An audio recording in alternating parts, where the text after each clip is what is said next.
नमस्कार विद्यार्थी मित्रांनो, आजच्या चालू घडामोडीच्या भागामध्ये आपण आज कोणत्या स्वरूपाचे प्रश्न तयार केलेले आहेत आणि ते प्रश्न आपल्याला परीक्षेच्या दृष्टीने कितपत महत्त्वाचे ठरतात या सगळ्या अँगलने आपल्याला आजच्या सेशनमध्ये या प्रश्नांचा आढावा घ्यायचा आहे।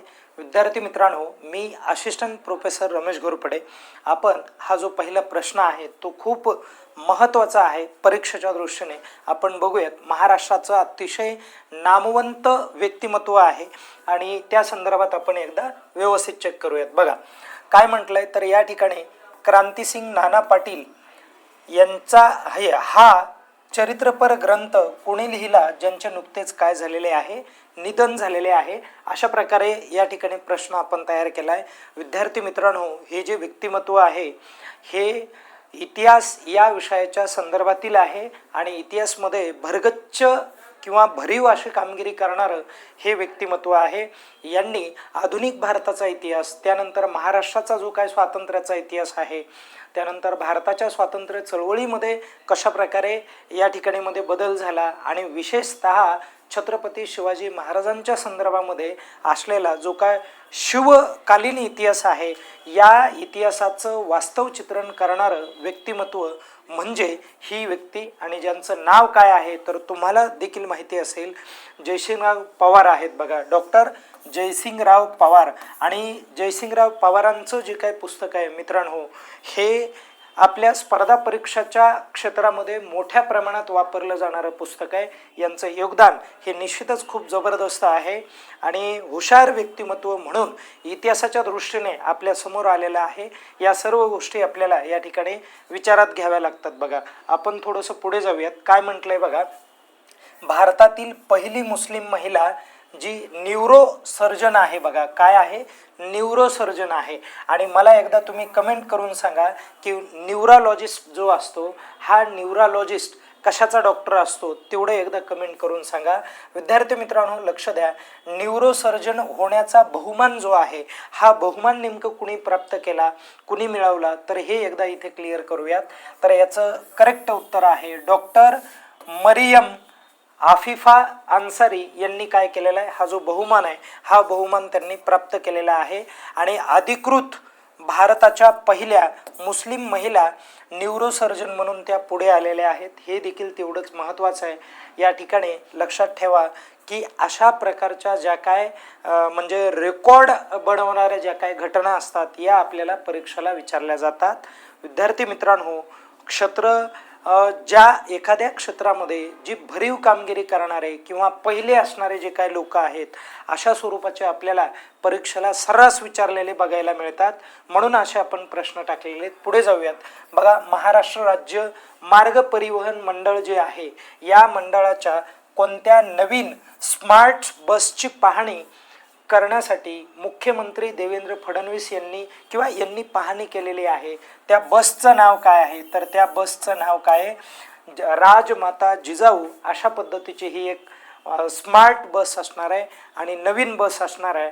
आणि हे महामंडळाच्या बसेसला नाव देणं हे निश्चितच खूप चांगलं आहे, कारण या ठिकाणी आपल्या इतिहासामध्ये ज्या ज्या महिला एकदम चांगल्या पद्धतीने कामगिरी करून गेलेल्या आहेत, त्यांनी इतिहास घडवलेला आहे, अशा महिला समोर त्यांचं जे काय नाव आहे ते समाजामध्ये कायम तर आहेच, परंतु ते नेहमी दररोज आपल्या डोळ्यासमोर जर नवीन पिढीच्या असेल तर जेणेकरून आपला जो समाज आहे हा समाज त्या दिशेने वाटचाल करायला लागेल आणि पर्यायाने आपल्या समाजाचा जो काय विकास आहे हा विकास कायम होताना आपल्याला निदर्शनास येईल। आपण पुढे जाऊयात। बघा, 12वी आशियाई आणि पॅसिफिक प्रादेशिक परिषद आहे जी 2026ला पार पडली किंवा आयोजित झालेली आहे।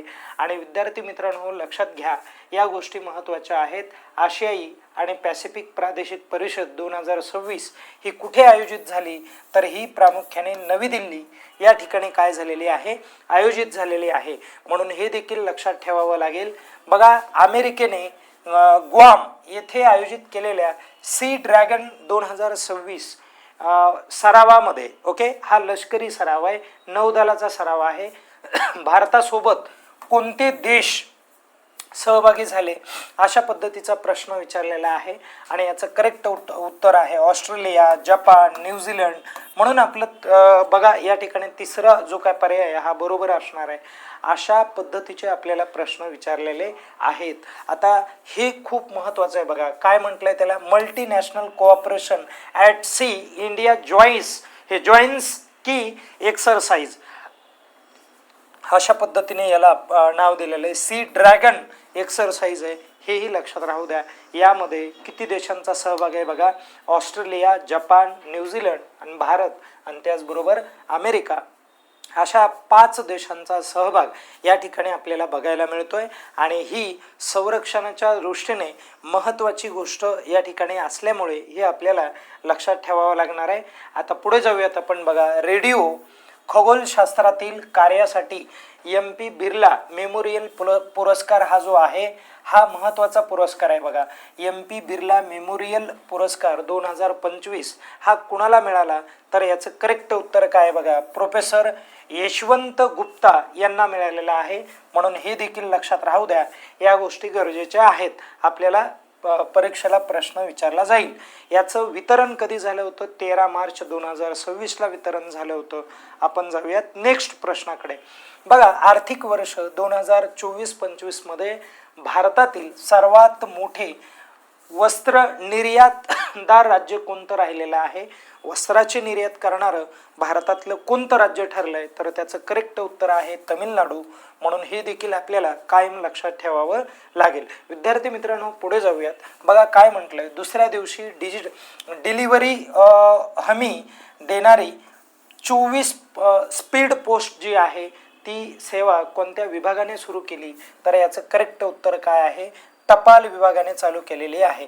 कोणत्या विभागाने चालू केली, टपाल विभागाने, भारतीय टपाल विभाग असं त्याचं नाव आहे. लक्षात राहू द्या. आपण पुढे जाऊयात. बघा काय म्हटलंय, 900 गोल्सचा टप्पा सर्वप्रथम गाठणारे फुटबॉलपटू कोण आहेत, तर त्यांचं करेक्ट उत्तर काय आहे, तर क्रिस्टियानो रोनाल्डो आहे. लक्षात ठेवा, क्रिस्टियानो रोनाल्डो हा कोणत्या देशाचा खेळाडू आहे हे एकदा मला तुम्ही कमेंट करून सांगा. आणि 900 गोल करणारा हा जगातला पहिला प्रथम या ठिकाणी काय होता, तर हा खेळाडू होता. हे देखील लक्षात राहू द्यायचं आहे, फुटबॉलपटू. आता नुकतेच 900 करिअर गोल करणारे दुसरे पुरुष फुटबॉलपटू कोण ठरलेले आहेत, तर त्याचं करेक्ट उत्तर काय, लिओनेल मेसी हा आहे. हे पण तुम्हाला लक्षात ठेवावं लागेल. ओके, याही गोष्टी महत्त्वाच्या आहेत. याचं वय वर्ष 38 आहे आणि यांचं वय वर्ष तेव्हा किती होतं, गोल पूर्ण केले तर 39. या गोष्टी सगळ्या आपल्याला व्यवस्थित क्लिअर कराव्या लागतील. हे परीक्षेला विचारलं जातं आणि इथे आपण थांबूयात. धन्यवाद. सर्वांनी व्यवस्थित तयारी करा.